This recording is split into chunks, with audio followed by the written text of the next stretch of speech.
From cycling the Parkway to rowing the Henley, we're active in Niagara.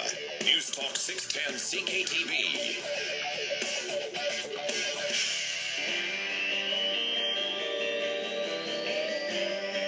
The Larry Fedoruk Show is live on 610 CKTB.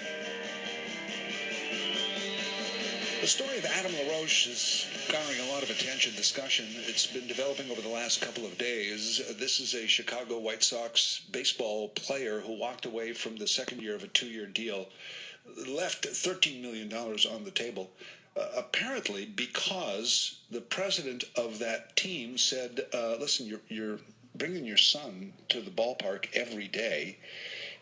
We think it's too much. We need you to dial it back a little bit. And rather than do that, he walked away. Now, last year, the Chicago Tribune wrote that his son, Drake, he's 14 years old now, was very well behaved, and all the players love him. There's not an issue with him in the clubhouse or on the field. He helps out. He cleans cleats. He's quiet. He picks up the baseballs. He's with his dad. He goes to regular school, except when he's traveling with the team. He gets homeschooling thing.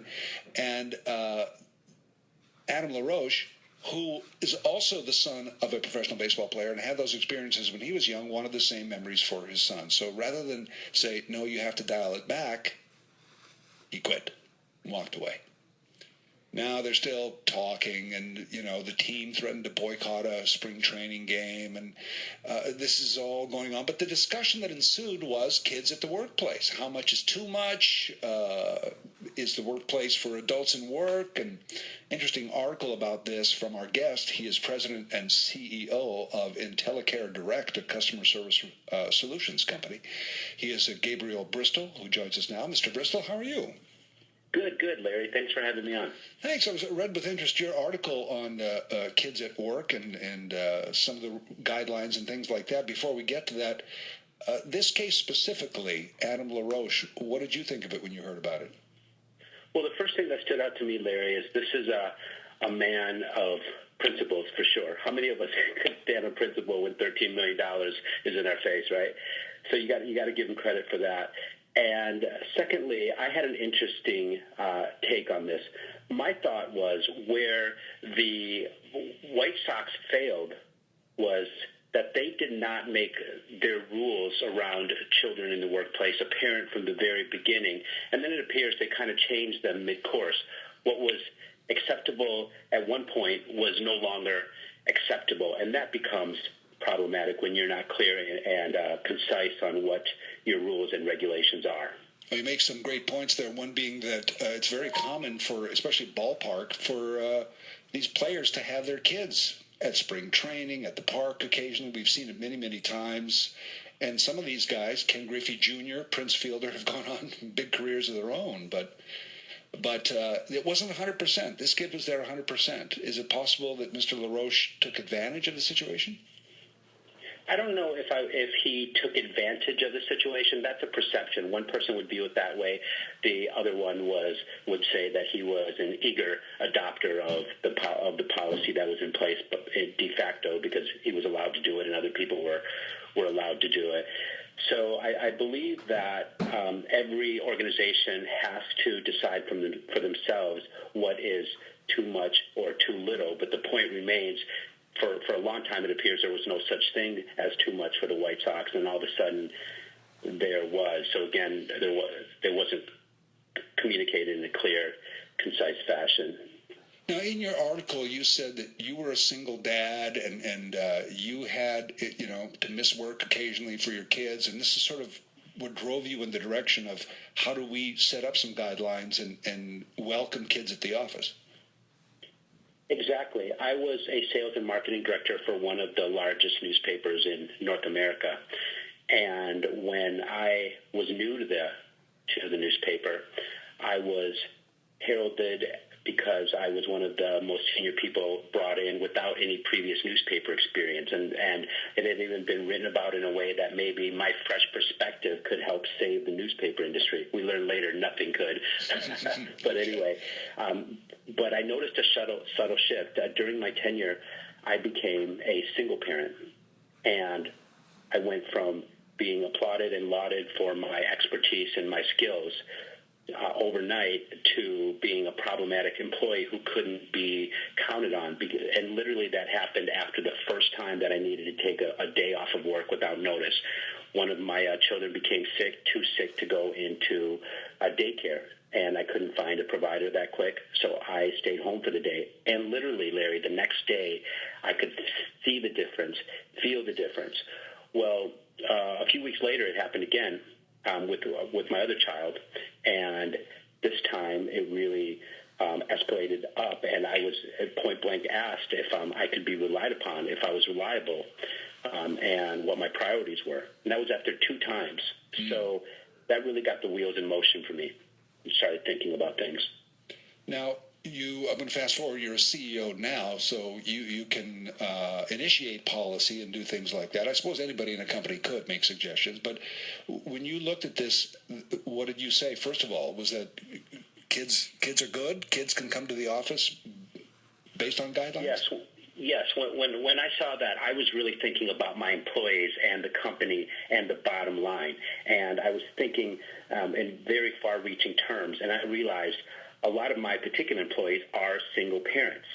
And I view my employees as much more than just a number or a resource or an asset. They're our partners, and I wanted to take them into consideration. And once we adopted a employee-friendly workplace, so many things happened. The employees themselves were just happier. Other employees were happier because, unless you're just a grumpy person, kids tend to make you happier. And my employees that were parents became more productive. They weren't worrying about their children, where they were at, what they were doing. They weren't sneaking off to make phone calls whenever they could. They were focused and centered and less stressed on top of it all. And Larry, let me tell you a benefit that I'm just realizing now as a result of this.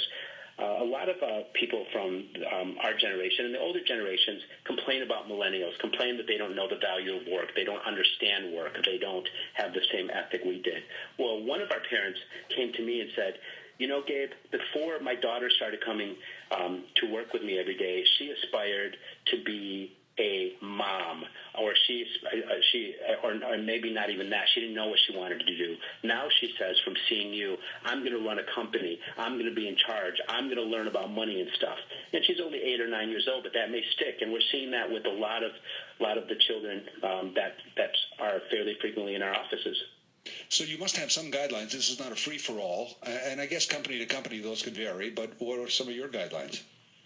Some of our guidelines are very young children should only be in for a minimum amount of time, a few hours. That's just a Band-Aid for us, for them to find child care if they need it, or find somebody that they can rely upon. Because no matter how focused you are, if you have a baby in your workplace, that baby needs all your attention.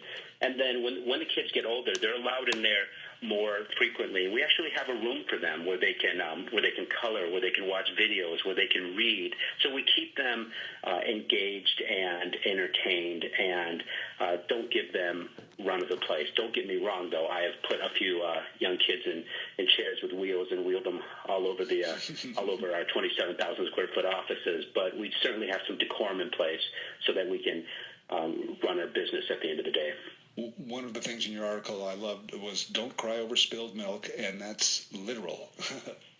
Right. Children are children, and they will always be children. Just because they're in a workplace, they don't automatically become a grown-up. We are going to hear crying kids once in a while. They're going to get loud, and they're going to cry. And we don't apologize for it. If we're talking to a customer on the phone and they hear a crying child, we simply tell the truth. We are a kid-friendly workplace. We are a family-friendly workplace. And customers more often than not are, oh, that's so cool. And it even lifts their mood. They're even getting in a better mood if they're calling to complain initially. So, and we tell interviews, new hires when they come on, we are a child-friendly workplace. If you're a grumpy person, you don't like kids, or you don't like pets, because we're pet-friendly also, this is not the place for you. Baseball seems like it might be that kind of workplace. I don't think so. Like you said, Adam himself grew up in that environment, and there are other players that are bringing their kids to work, and the White Sox have to make that decision for themselves. But again, I think their fault was not saying from the beginning, right, this is what's comfortable for us, and this is the game plan going forward. Lastly, were there liability issues for you? What if something happens to one of the kids at work on your property? We looked at those things very, very closely. And one of the things that we determined is we did put a cap on how many children could be in our workplace at any given time. Because at the end of the day, we're not a child care facility. That's not our business.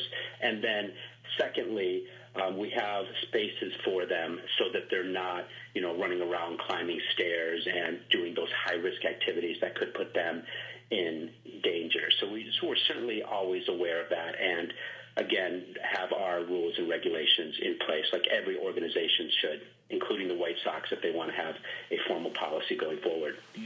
Really interesting perspective. Gabriel, thank you so much. All right, thanks. I enjoyed it. Gabriel Bristol is president and CEO of IntelliCare Direct, a customer service solutions company that is kid-friendly and pet-friendly, as you heard there, too, all spurred by this discussion around Adam LaRoche walking away from baseball because the president of the team said, dial it back with your son coming to work all the time. And his son was there, as they said, 100% of the time. And that particular story is ongoing because some of the players are pretty upset about the statement from the team president, and the debate goes on.